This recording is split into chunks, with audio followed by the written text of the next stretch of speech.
Good morning all. സെർബിയയിൽ വന്നിട്ടുള്ള first day ആണ് കേട്ടോ ഇന്ന്. ഒടുക്കത്തെ ചൂട് കാരണം ബാൽക്കണി പോലും ഇറങ്ങാതെ റൂമിന്റെ അകത്ത് തന്നെ ഇരിക്കുകയാണ്. എന്റെ മമ്മിയുടെ രാവിലത്തെ ബ്രേക്ക്ഫാസ്റ്റ് അച്ചായൻ ഡാഡി എത്തിച്ചു തന്നു.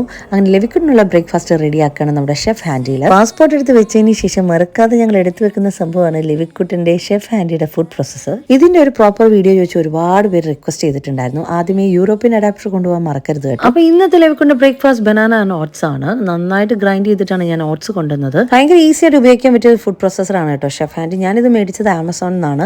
ലവിക്കുണ്ട് സോളിഡ് സ്റ്റാർട്ട് ചെയ്തപ്പോൾ തൊട്ട് ഞങ്ങളുടെ കൂട്ടത്തിൽ കൂടിയതാണ്. അപ്പോൾ ബനാന ബോയിൽ ചെയ്യുന്ന സമയം കൊണ്ട് ലവിക്കുണ്ട് സ്വിമ്മിംഗ് പൂളിലേക്കുള്ള ഡ്രസ്സ് സെറ്റ് ചെയ്തു. ഈ പ്രാവശ്യം വന്ന് നമ്മളൊരു വിസ ഫ്രീ കൺട്രിയിലേക്കാണ് കേട്ടോ. പിന്നെ മമ്മിക്കും ഡാഡിക്കും വരാൻ പറ്റിയ സ്ഥലങ്ങളെ മാത്രമേ നമ്മളിപ്പോൾ സെലക്ട് ചെയ്ത് വെച്ചിട്ടുള്ളൂ. അപ്പോൾ അതേ നമ്മുടെ ബനാന റെഡി ആയി കഴിഞ്ഞു. ബനാന ആക്ച്വലി 2 പീസ് എടുത്തുള്ളൂ, ബാക്കി ഒരു പീസ് ഞാനാണ് കഴിക്കാറുള്ളത്. ഇതിന്റെ കൂടെ പൊടിച്ചുകൊണ്ട് വന്ന് ഓട്സിന്റെ 2 സ്കൂപ്പും കൂടി ഇട്ട് നന്നായിട്ട് ഗ്രൈൻഡ് ചെയ്ത് ലവിക്കുണ്ട് ബ്രേക്ക്ഫാസ്റ്റ് സെറ്റ്. അപ്പോൾ ഷെഫ് ഹാൻഡിയിൽ ഉണ്ടാക്കുന്ന ലവിക്കുണ്ട് ക്വിക്ക് ബ്രേക്ക്ഫാസ്റ്റ് നിങ്ങൾ കണ്ടല്ലോ. ഇഷ്ടപ്പെട്ടിട്ടുണ്ടെങ്കിൽ കമന്റ് ചെയ്യുക, പേജ് ഞാൻ ടാഗ് ചെയ്യുന്നുണ്ട്. God bless.